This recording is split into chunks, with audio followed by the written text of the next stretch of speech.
ഒട്ടും പ്രതീക്ഷിക്കാതെയുള്ള ഇന്നത്തെ യാത്ര ഒരുപാട് ദൂരേക്കൊന്നുമല്ല. മനസ്സിൽ തോന്നുമ്പോഴൊക്കെ ബൈക്കിൽ പോകാറുള്ള മോക്ഷഭൂമിയായ തിരുനെല്ലിയിലേക്കാണ്.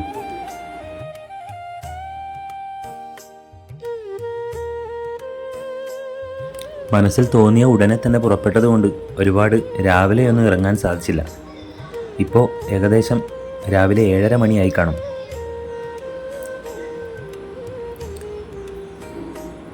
അങ്ങനെ കൊട്ടിയൂർ മഹാദേവ ക്ഷേത്രത്തിൻ്റെ അടുത്തെത്തി. ഭഗവാനെ ഒന്ന് തൊഴുതിട്ട് വേണം ഇനി മുന്നോട്ടുള്ള യാത്ര.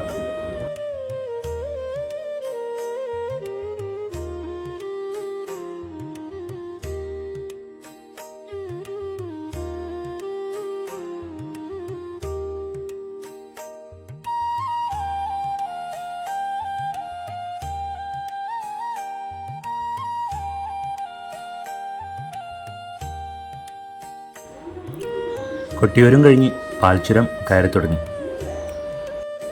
ഇത്ര രാവിലെ തന്നെ വെയിലിന് നല്ല ചൂടാണ്.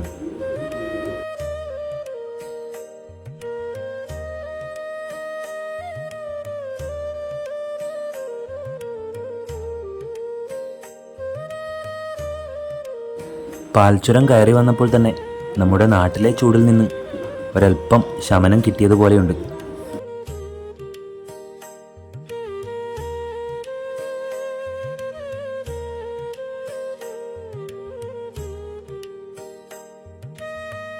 ഇതുവഴി പോകുമ്പോഴൊക്കെ പാൽച്ചുരത്തിലെ ഏതെങ്കിലും ഒരു ചായക്കടയിൽ നിന്ന് ഒരു ചായ കുടിക്കുന്ന പതിവുണ്ട്.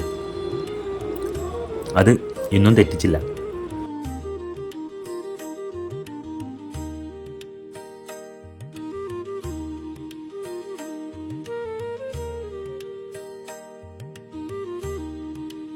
പാൽച്ചുരം കയറി മുകളിലെത്തുമ്പോൾ പുതുതായി പണി നടക്കുന്നൊരു ഫോട്ടോഗ്രാഫിക് പാർക്കാണിത്.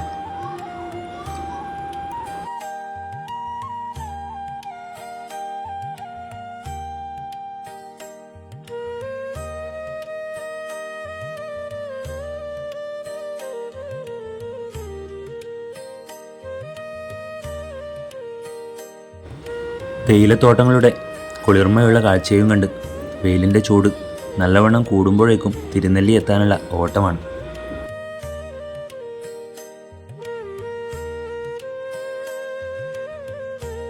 അങ്ങനെ കാട്ടിക്കുളത്ത് നിന്ന് തോൽപ്പെട്ടി തിരുനെല്ലി റൂട്ടിലേക്ക് കയറി ഞങ്ങൾ.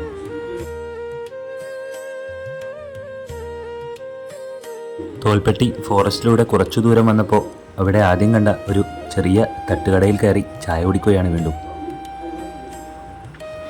യാത്രയുടെ സുഖം കാഴ്ചകളിൽ മാത്രമല്ല, ഓരോ സ്ഥലത്ത് നിന്ന് ഇടയ്ക്കിടയ്ക്ക് കുടിക്കുന്ന ചായയിലൂടെയും കിട്ടും.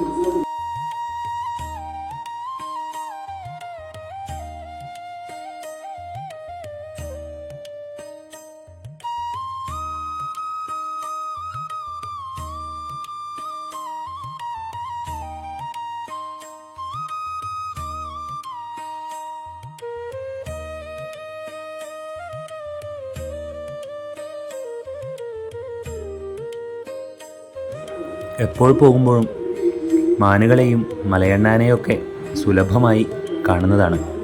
പക്ഷേ ഇന്ന് അവരെല്ലാവരും കുടുംബസമേതം എവിടേക്കോ പോയി കാണും.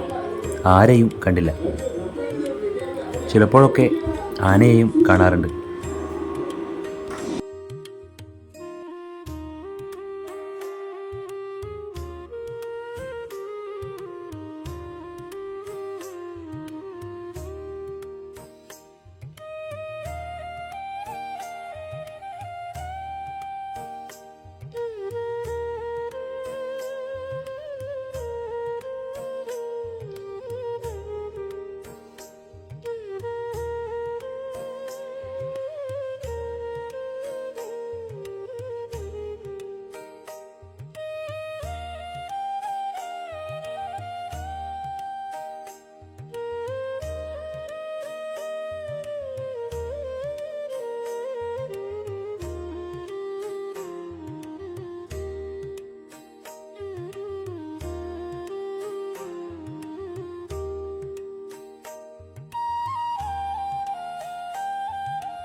ഇത് തോൽപ്പെട്ടി ഫോറസ്റ്റിലെ പ്രശസ്തമായ ഉണ്ണിയപ്പക്കടയാണ്.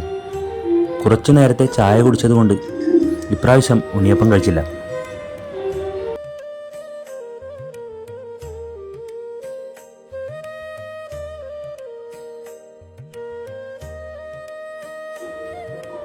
എവിടെയെങ്കിലും ഒരു മാനിനെയെങ്കിലും കാണുമോ എന്ന് കരുതി കണ്ണ് ബൾബാക്കി നിൽക്കുകയാണ്. ഒന്ന് രണ്ട് സ്ഥലത്ത് മാനുകളെ ഒറ്റതിരിഞ്ഞ് നിൽക്കുന്നത് കണ്ടു. അതൊന്നും വീഡിയോ പകർത്താനും സാധിച്ചില്ല.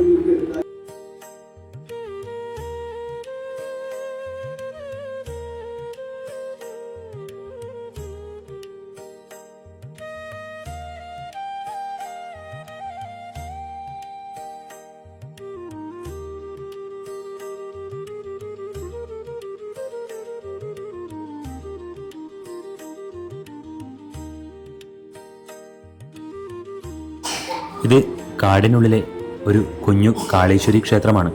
ക്ഷേത്രം ചെറുതാണെങ്കിലും കാടിൻ്റെ മക്കൾ അവരുടെ അമ്മയ്ക്ക് നൽകുന്ന പൂജയ്ക്കും മന്ത്രത്തിനും മറ്റാര് നൽകുന്നതിനേക്കാൾ തീവ്രതയും ശക്തിയും ഉണ്ടാകും. ആർഭാടങ്ങളൊന്നും തന്നെ ബാധിക്കാത്ത ഒരു കുഞ്ഞു പ്രകൃതി ക്ഷേത്രം. ഈ കാടിനെയും ഈ കാടിൻ്റെ മക്കളെയും ഒരു പൊറല് പോലും ഏൽക്കാതെ സംരക്ഷിക്കുന്നതും ആ കാളിമാതാവ് തന്നെയായിരിക്കും.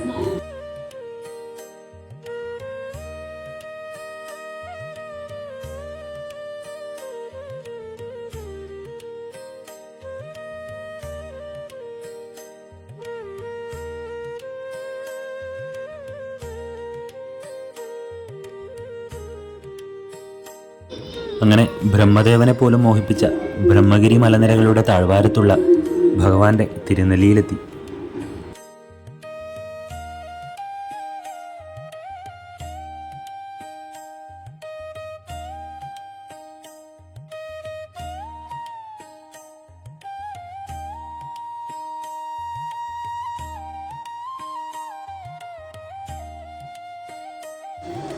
ബ്രഹ്മാവ് ഈ ക്ഷേത്രം നിർമ്മിച്ച് മഹാവിഷ്ണുവിന് സമർപ്പിച്ചു എന്നും ചതുർഭുജങ്ങളുടെ രൂപത്തിലാണ് ഈ ക്ഷേത്രം പണിതതെന്നുമാണ് ഐതിഹ്യം. അതുകൊണ്ടാണ് ഈ ക്ഷേത്രത്തിന് ചുറ്റുമുള്ള മലനിരകൾ ബ്രഹ്മഗിരി എന്ന് അറിയപ്പെടുന്നത്. പ്രാക്തനമായ ഗതകാലത്ത് മൈസൂരിലേക്ക് തീർത്ഥയാത്ര പോയ 3 മലയാളി നമ്പൂതിരിമാർക്ക് വഴിതെറ്റി വിശന്നു വലഞ്ഞ് ഇവിടെ കിടന്നുറങ്ങിയപ്പോൾ ഇവർ ഒരു പുരാതന ക്ഷേത്രം കാടുപിടിച്ച് നിൽക്കുന്നത് കണ്ടു. അതിനടുത്തായി നിറയെ നെല്ലിക്കയുള്ളൊരു നെല്ലിമരം കണ്ട് അവർ തങ്ങളുടെ പൈതാഹങ്ങളകറ്റി. അതിനുശേഷം ഒരു അശരീരി കേൾക്കുകയും ഈ സ്ഥലത്ത് പരബ്രഹ്മസ്വരൂപികളായ ത്രിമൂർത്തികളുടെ സാന്നിധ്യമുണ്ടെന്നും തിരുനെല്ലി എന്ന് നാമകരണം ചെയ്യണമെന്നും ഇനി മറ്റ് സ്ഥലങ്ങളിൽ തീർത്ഥാടനം നടത്തേണ്ടതില്ലെന്നും അറിയിച്ചു. അതിനാൽ അവർ ഈ സ്ഥലം തിരുനെല്ലി എന്ന് നാമകരണം ചെയ്തു. ഈ ക്ഷേത്രത്തിന് ചുറ്റുമുള്ള വനങ്ങളിൽ നെല്ലിമരങ്ങൾ ധാരാളമായി കാണാം. നെല്ലിമരത്തിൽ ലക്ഷ്മി നാരായണ സാന്നിധ്യമുള്ളതായി വിശ്വസിക്കപ്പെടുന്നു.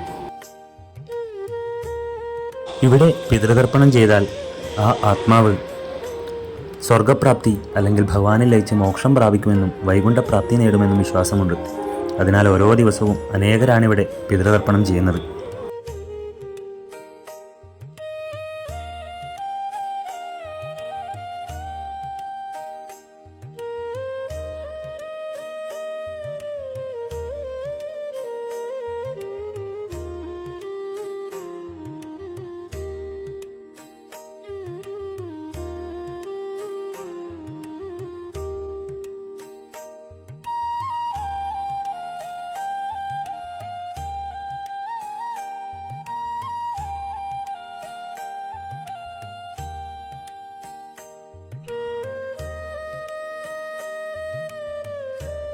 ബ്രഹ്മഗിരി മലനിരകളിൽ നിന്ന് ഉത്ഭവിച്ച് താഴേക്കൊഴുകുന്ന ഗംഗ പോലെ തണുത്തുറഞ്ഞ പുണ്യ ജലധാരയുണ്ടിവിടെ. പാപനാശിനി. പാപനാശിനിയിൽ സ്നാനം ചെയ്താണ് ഭക്തരിവിടെ പിതൃതർപ്പണം ചെയ്യുന്നത്.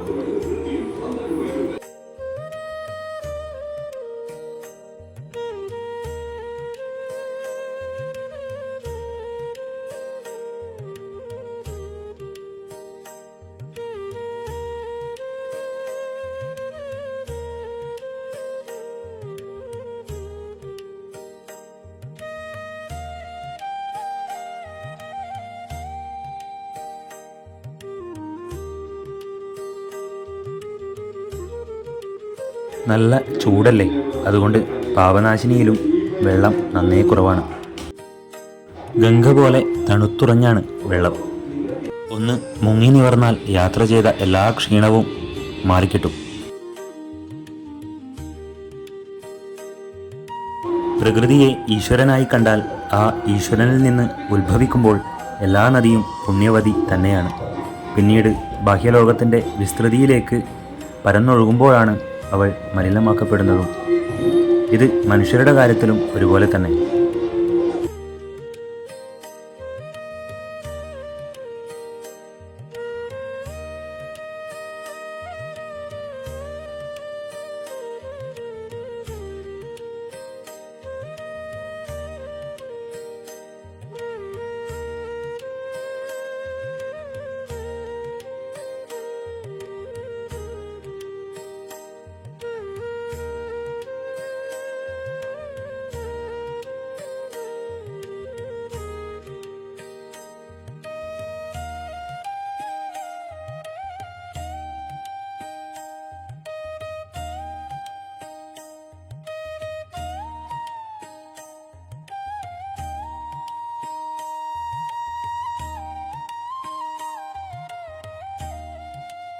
ഇത് പാപനാശിനിക്കരികിലെ ശിവക്ഷേത്രമാണ്. ഒരു ഗുഹാക്ഷേത്രമാണ്. ഇവിടെ ഭഗവാൻ സമർപ്പിച്ച ദീപം ഒരഖണ്ഡ ജ്യോതി പോലെ തെളിഞ്ഞു കാണാം.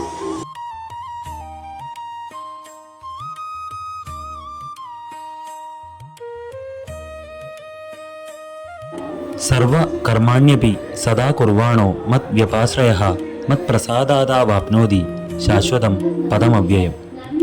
എല്ലായ്പ്പോഴും എന്നെ തന്നെ ശരണം പ്രാപിച്ചുകൊണ്ട് എല്ലാ കർമ്മങ്ങളും ചെയ്യുന്നവൻ എൻ്റെ പ്രസാദത്താൽ നാശരഹിതമായ ശാശ്വത പദത്തെ പ്രാപിക്കുന്നു.